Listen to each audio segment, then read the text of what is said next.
स्वागत है कार्यक्रम में एक बार फिर से और राकेश व्यास जी से बातचीत शुरू करते हैं। राकेश जी प्रणाम, स्वागत है कार्यक्रम में आपका। राकेश जी कल हम एमफी के आंकड़े देख रहे थे, है ना? थोड़ा स्ट्रगल नजर आ रहा है उसमें मई में।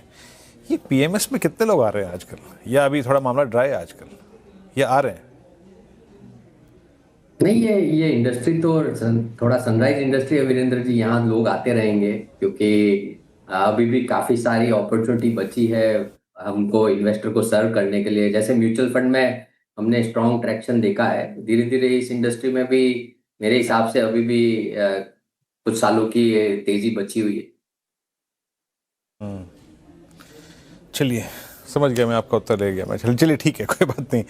अच्छा ये बताइए कि बाजार तो इस वक्त चैलेंजिंग फेज में है, लेकिन मेरे ख्याल से अगर पिछले 20 दिन की उपलब्धि कुछ हमारे लिए है तो वह है बैंक निफ्टी, आरबीआई के स्टेप्स, डॉलर को मजबूती देना। अभी आपका पॉइंट ऑफ व्यू क्या कहता है, इस वक्त झुकाव किन सेट ऑफ स्टॉक्स पर रखना चाहिए, किस स्पेस में रखना चाहिए, specially post policy last Friday और आरबीआई के कदमों के बाद? तो वीरेंद्र जी, आपका बिल्कुल सही पॉइंट है। अगर यहाँ पर हम आरबीआई के जो एक्शन देखें उससे उन्होंने दो कदम, मतलब जो कदम उठाए उससे दो निष्कर्ष निकलते हैं। एक तो उनका अटेम्प्ट है कि जो भी ईसीबी या एफसीएनआर डिपॉजिट रेस करेंगे उससे डिपॉजिट सिस्टम में बढ़ेगा, लिक्विडिटी बढ़ेगी, तो उससे क्रेडिट ग्रोथ को और सपोर्ट मिलेगा। और दूसरा, थोड़ा करेंसी को एक स्टेबिलिटी मिलेगी। तो ये दोनों जो उनके निष्कर्ष है, वो मुझे लगता है कि इफेक्टिवली जो कंजम्पशन है उसको काफी बूस्ट करेंगे। बिकॉज अगर आप देखें वीरेंद्र जी, लास्ट कुछ महीनों से जो क्रेडिट ग्रोथ है वो कंटिन्यूअसली बढ़ रही है सिस्टम में। जो पहले 8-9% हुआ करती थी वो अभी 16-17% पे पहुंच चुकी है। तो इससे मुझे ऐसा लगता है कि कुछ हद तक जो डिपॉजिट का कंस्ट्रेंट था उसको आरबीआई इन कदम से नलीफाई करने की कोशिश कर रही है। तो लेंडर्स और consumer discretionary as a space, जहां हम लोग थोड़ा वेल पोजिशन्ड है हमारे पोर्टफोलियो में, उनमें अब अभी भी थोड़ी तेजी देखते हैं। ओके, ठीक है, ये बात हो गई इस पे। राकेश जी गुड आफ्टरनून, श्रेया बात कर रही हूँ। लेकिन आईटी पर मेरा सवाल है। आईटी इंडेक्स आज भी देखिए 2% नीचे है, और जिस तरीके से एआई को लेकर डेवलपमेंट्स हैं, अब क्लॉड का एक नया वर्जन आ चुका है, इन सब का असर कितना बड़ा देखते हैं? बीच में हमने चलते भी देखा आईटी स्टॉक्स को जब रिजल्ट्स आ रहे थे, mid cap IT stocks specially, लेकिन फिर से वही गिरावट। क्या व्यू बन रहा है? आपने एआई के पोटेंशियल को देखते हुए कुछ हाल फिलहाल में एक्सपोजर बढ़ाया हो इस गिरावट में आईटी में, या फिर अभी भी आप एक बड़ा रेड फ्लैग मानते हैं इसको? नहीं श्रेया जी, बिल्कुल सही ऑब्जर्वेशन आपका। जो एआई को लेके जो भी कंसर्न है उसमें अगर हम देखेंगे तो कंपनी से बात करते हैं या हम एक्सपर्ट से बात करते हैं तो ऐसा लगता है कि जो एआई रिलेटेड डिफ्लेशन है अगले 3 से 4 साल के बीच में, वो 15 से 20% का रह सकता है। जिसका तात्पर्य यह है कि हर साल 4-5% रेवेन्यू, तो सिर्फ अगर आपको कॉम्पनसेट करना है इस डिफ्लेशन को, तो वही चाहिए बेसिकली। तो मेरे हिसाब से जो लार्ज कैप आईटी कंपनीज हैं उनके लिए ग्रोथ अभी भी थोड़ा स्ट्रगल करेगा, अगर उनको हाई सिंगल डिजिट या डबल डिजिट तक पहुंचना है तो। बट जैसा कि हमने रिजल्ट्स में देखा था कि जो मिड साइज आईटी कंपनीज है उनके पास अभी भी बहुत अपॉर्चुनिटी बची हुई है। तो इस रिसेंट फॉल में लास्ट अगर मैं 3-4 महीने की बात करूं तो हमने एक IT mid size IT company है कोफोर्ज, उसके अंदर हमने होल्डिंग बढ़ाई है। ये मैं सिर्फ आपको इंडिकेट कर रहा हूँ, ये कोई रिकमेंडेशन नहीं है, बट हम लोग थोड़ा सा पॉजिटिव बायस है उन नाम में जहां पर ग्रोथ अभी भी हमको लगता है कि काफी अच्छी रहने वाली है और वैल्यूएशंस करेक्ट हो चुके हैं। हम पहले से ओरेकल फाइनेंशियल सर्विसेज जो एक प्रोडक्ट कंपनी है उसमें हमारा होल्डिंग ऑलरेडी था। रिसेंटली मैंने जैसे बताया मिड साइज आईटी कंपनीज में हम अभी भी थोड़े पॉजिटिव बायस्ड है। ठीक है, तो मिड कैप आईटी स्टॉक्स में थोड़ी सी आप पॉजिटिविटी देख रहे हैं।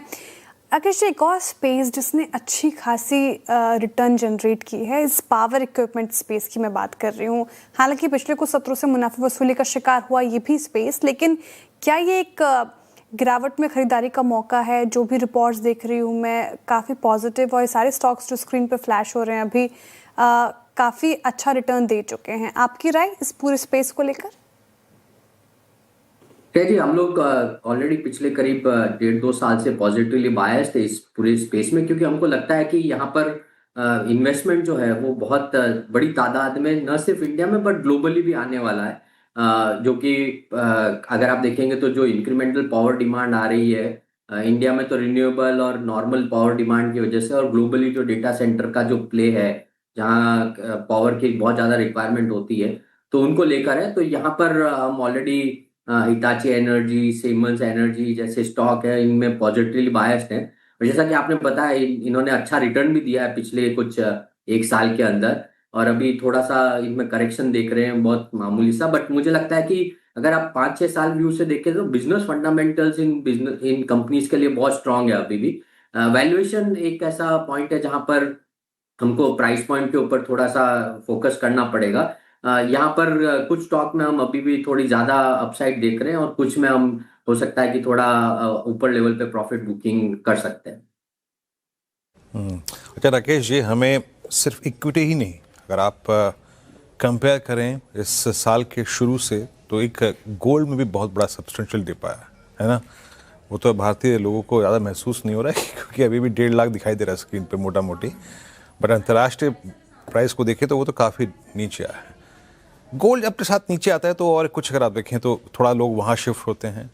दूसरी बात, गोल्ड एनबीएफसीज हैं, गोल्ड ज्वेलरी स्टॉक्स हैं, और कुछ ऐसी भी कंपनियां हैं, फॉर इंस्टेंस टाइटन, जहां पे दूसरे कारोबार भी हैं, फॉर इंस्टेंस आईवेयर, ज्वेलरी और वॉचेस सेगमेंट।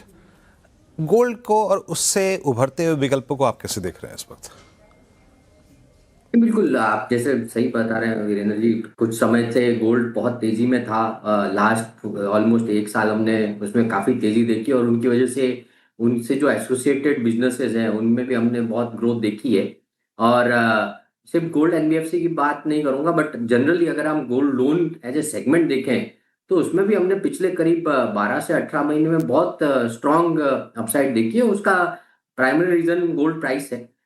बट अगर यहाँ से गोल्ड कंसोलिडेट हो रहा है या यहाँ से प्राइसेस गिर रही है, तो उसका एक थोड़ा इम्पैक्ट आएगा मेरे ख्याल से क्रेडिट कॉस्ट को लेकर या थोड़ा डेलिक्वेंसी को लेकर। बट हमारा जो चैनल चेक बताता है अभी तक जिन कंपनियों से हमने बात की है वीरेंद्र जी, उसमें कंपनियों ने ऊंचे लेवल पे कभी भी प्राइस मान के लोन डिसबर्स नहीं किए। तो आज भी जो लोन टू वैल्यू है वो उसमें अभी भी बहुत बड़ा कुशन बचा हुआ है।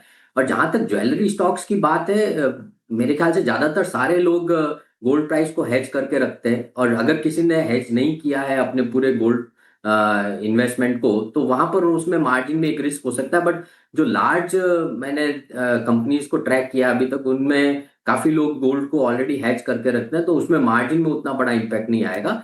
बट ये एज ए एसेट क्लास मेरे ख्याल से इतना शार्प रन के बाद में थोड़ा कंसोलिडेट होना बनता है, और वही फेज हम अभी फिलहाल के लिए देख रहे हैं। और जो जियोपॉलिटिक्स सिनेरियो अभी दिख रहा है वीरेंद्र जी, उससे ऐसा लगता है कि गोल्ड में थोड़ा सपोर्ट कंटिन्यू रहेगा, क्योंकि वो एक फिर भी सेफ इन्वेस्टमेंट माना जाता है इस तरह के अनिश्चित माहौल में। अच्छा ये राकेश जी, मेटल्स का रिट्रेसमेंट अब तक तो रीजनेबल है। I mean I don't know exactly, अभी आपकी पीएमएस की फैक्ट शीट मेरे पास नहीं है कि आपके पास मेटल्स में कितना एक्सपोजर है, बट मेटल्स में अभी कितना पेन आप और देख रहे हैं? मतलब पेन नहीं कहूँगा मैं, अपने शब्द को सर ठीक करना चाहूँगा। अभी तो शुरू हुई है गिरावट यहाँ पे। एक बार जरा प्लीज़ निफ्टी मेटल इंडेक्स रखिएगा। मेरे ख्याल से अगर आप पिछले ऑलमोस्ट 2021 से देखें अब तक के बड़े मूव के बाद, अभी भी बहुत बहुत जिसे कहते हैं आई मीन, इसका हाई था करीब 13,880, करीब 12,700, यानी 1100 पॉइंट ये रुका है। मेटल्स को कैसे ट्रीट कर रहे हैं आप? और मेटल में अगर अपॉर्चुनिटीज मिलेंगी आपको तो आप ऐड करेंगे कुछ क्या? ये मेटल्स में ऐसा है कि जिस तरह से रॉ मटेरियल इन्फ्लेशन आया है वीरेंद्र जी, उसकी वजह से थोड़ा मेटल प्राइसेस में भी हमने अच्छी खासी बढ़ोतरी देखी है पिछले कुछ समय में। बट इसका एक इम्पैक्ट जो दूसरे संदर्भ में आता है वो डिमांड पे आता है। तो अभी जो रिसेंट चैनल चेक्स इंडिकेट करते हैं उसके हिसाब से थोड़ा स्लो डाउन है डिमांड में, और उसका एक जो खामियाजा है वो कुछ हद तक प्राइस को भी भुगतना पड़ता है। तो थोड़ी मेटल प्राइसेस भी यहाँ से धीरे धीरे करेक्ट होना शुरू हुई है। और अगर अगर ऐसा माना जा रहा है कि अगले कुछ समय में वेस्ट एशिया क्राइसिस थोड़ा रिजॉल्व हो जाएगा, तो उससे थोड़ा सा एनर्जी जो अवेलेबिलिटी है और प्राइसिंग है उसमें थोड़ी बेटर नॉर्मल सी दिखेगी।